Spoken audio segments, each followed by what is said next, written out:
Assalamualaikum warahmatullahi wabarakatuh. Bertemu lagi dengan saya, Bapak Ibu, dosen UPN Veteran Jakarta.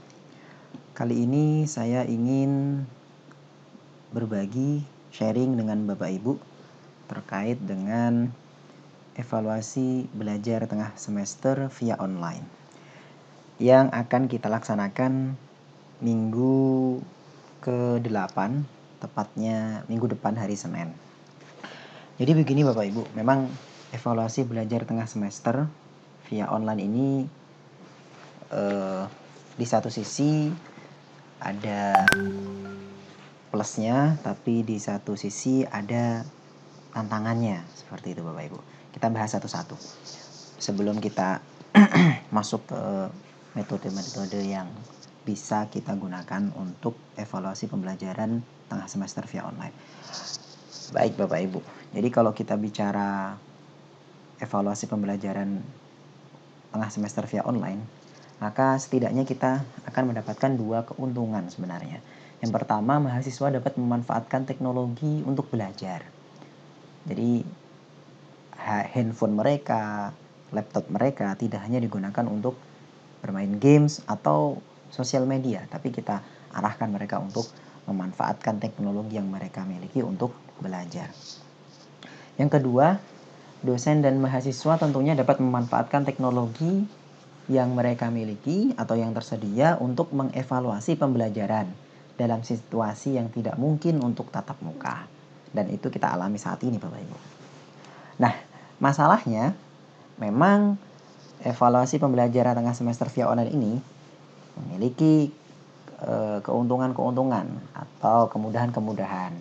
Tapi di sisi lain ada tantangannya juga. Tantangannya adalah pertama, mahasiswa bisa meminta bantuan orang lain dalam mengerjakan soal. Di sini saya kasih tanda petik karena memang tradisi kebanyakan dosen di UPN Veteran Jakarta masih menggunakan ujian tulis untuk mengevaluasi pembelajaran tengah semesternya. Kemudian yang kedua, tantangan yang kedua adalah mahasiswa bisa saja mengerjakan soal ujian tertulis itu di laptop dan mencari jawabannya di HP atau sebaliknya. Tantangan berikutnya, mahasiswa dapat meminta screenshot jawaban temannya lalu mengerjakan soalnya. Nah, masalah yang keempat adalah terkait dengan kuota internet. Nah, ini sepertinya tidak hanya mahasiswa saja, tapi dosen-dosen juga memiliki permasalahan yang sama. Tantangan lah saya bilang seperti itu ya, bukan permasalahan. Nah, ini adalah tantangan ketika kita melakukan evaluasi pembelajaran tengah semester via online, tapi metodenya adalah menggunakan ujian tertulis. Kita hanya memindahkan saja soalnya ke e-learning misalkan, melalui kuis dan seterusnya. Itu tantangannya Bapak Ibu. Nah, lalu bagaimana cara agar tantangan-tantangan itu bisa kita minimalisir? Bahasa kasarnya, gimana caranya biar mahasiswa itu nggak nyontek? Gimana caranya biar mahasiswa itu ngerjain sendiri? Gimana caranya biar mahasiswa itu ya pokoknya ngerjain sendirilah gitu kan, nggak contek-contekan dan lain sebagainya. Nah, itu sebenarnya tantangan itu berawal dari metode yang kita gunakan untuk mengevaluasi pembelajaran. Itu menurut saya setidaknya. Nah, untuk itu saran saya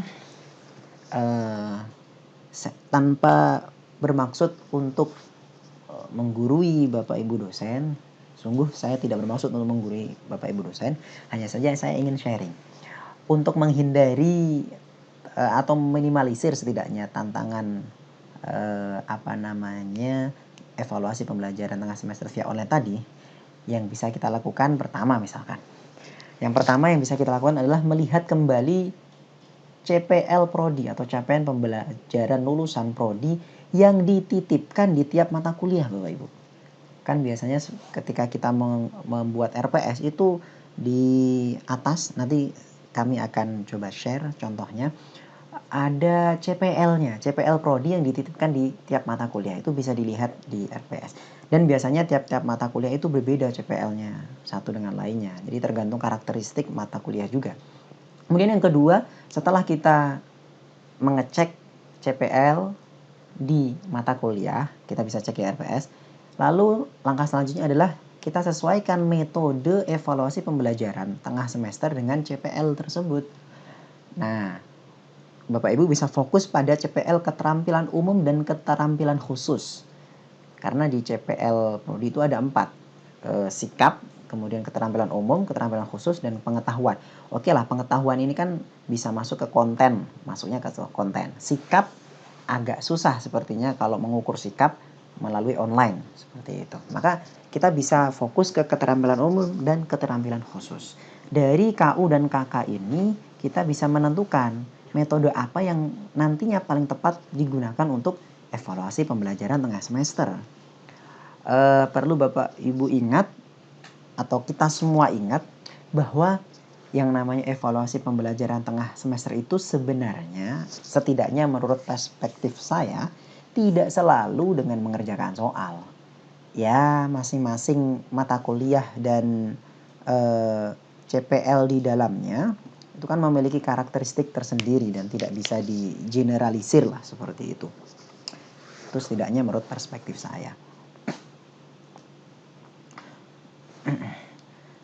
Nah, untuk itu Bapak Ibu,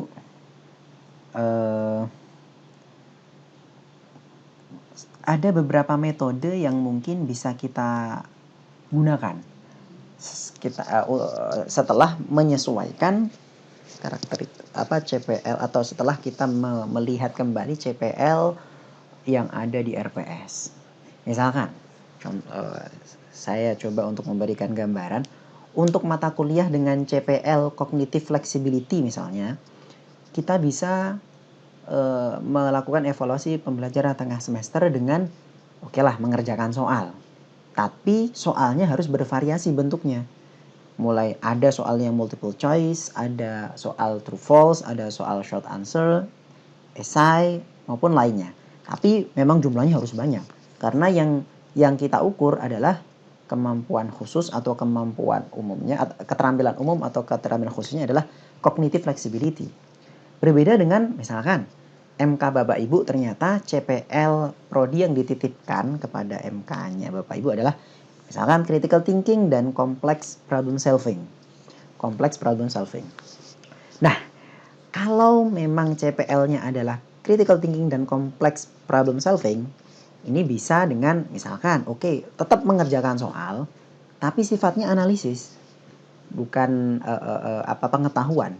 Jadi kalau kita menggunakan Bloom taksonomi, levelnya bukan level mengetahui, tapi level menganalisis atau mengimplementasikan bahkan seperti itu. Tapi namun juga bisa dengan memberikan, jadi selain mengerjakan soal, nah yang sifatnya analisis, selain itu juga bisa misalkan Bapak Ibu memberikan studi kasus terkait mata kuliah yang Bapak Ibu ampu dan meminta mahasiswa menganalisis dan mengkritisinya secara oral. Nah, sambil direkam. Nah, setelah selesai, lalu diunggah ke YouTube dan linknya disubmit ke e-learning.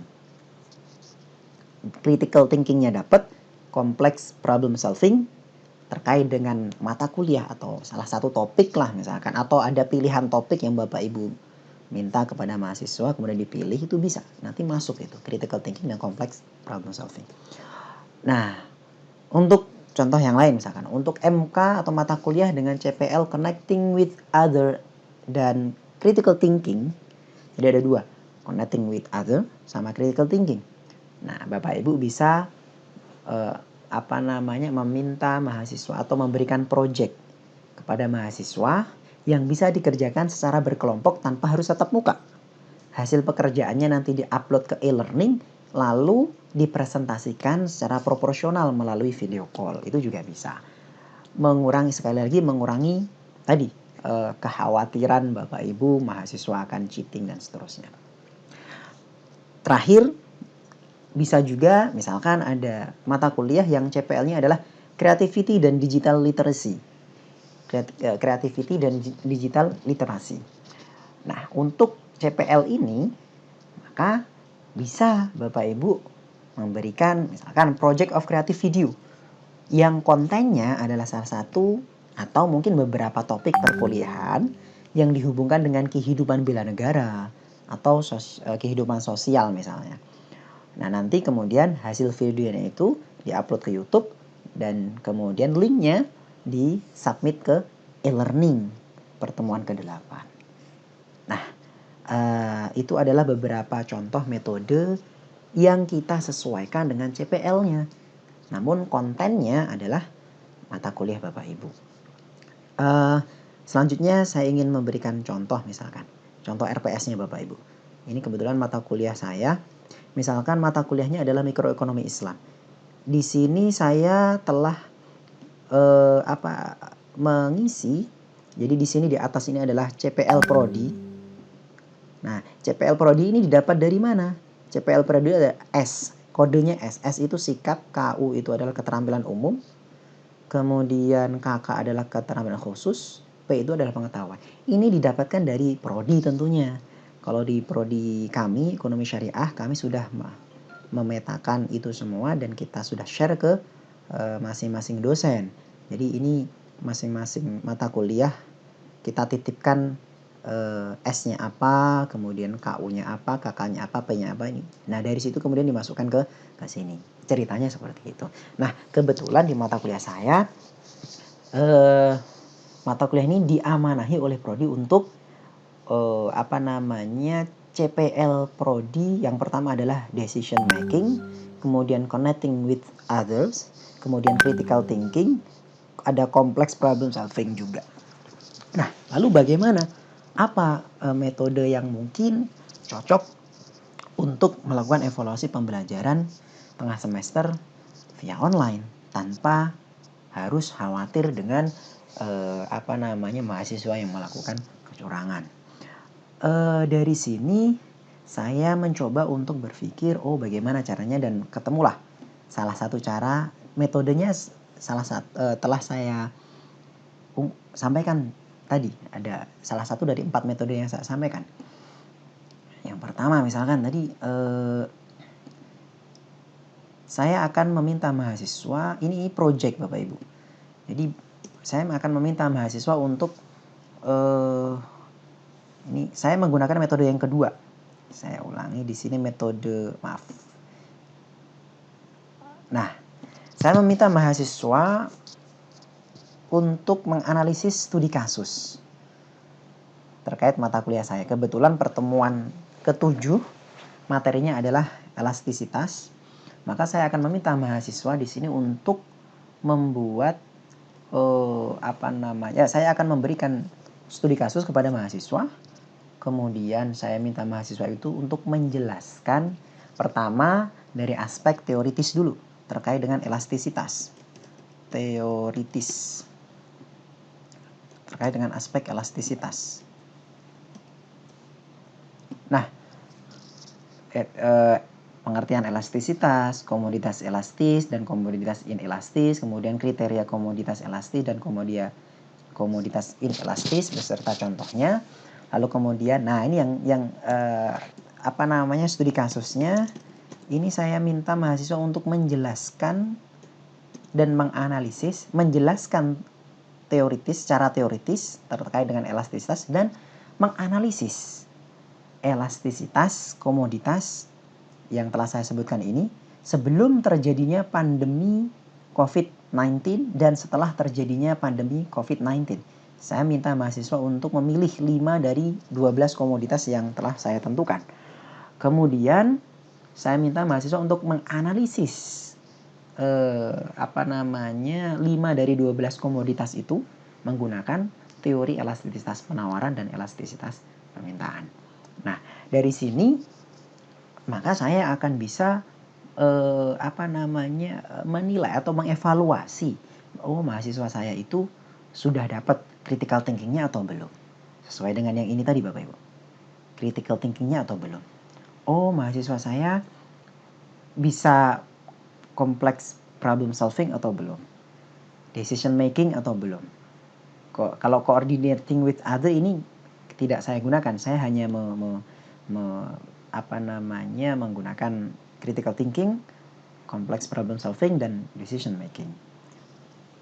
Nah, dengan begitu nanti setelah mereka menganalisis atau menjelaskan, kemudian menganalisis studi kasus ini, kemudian mereka merekamnya, kemudian hasil rekamannya bisa diupload di YouTube, kemudian bisa di share atau di submit linknya ke e-learning. Begitu Bapak Ibu. Mungkin itu yang bisa saya share. Memang ini lagi-lagi kalau project seperti ini pastinya masing-masing mahasiswa akan mengerjakannya sesuai dengan kemampuannya, sesuai dengan sejauh mana mereka menguasai materi ini. Itu akan sangat-sangat terlihat sekali Bapak Ibu. Insya Allah akan sangat-sangat terlihat. Dan saya bisa menjamin mungkin ya 99% lah. Tidak akan sama antara satu mahasiswa dengan mahasiswa lainnya. Cara menyampaikannya, pendalaman materinya, kemudian pendalaman analisisnya, itu saya yakin tidak akan sama satu sama lainnya. Gitu Bapak Ibu, terima kasih karena sudah berkenan untuk menonton video ini. Semoga bermanfaat dan saya doakan Bapak Ibu dan keluarga senantiasa diberikan kesehatan dan mendapatkan perlindungan dari Allah Subhanahu wa taala. Kurang lebihnya mohon maaf. Wassalamualaikum warahmatullahi wabarakatuh.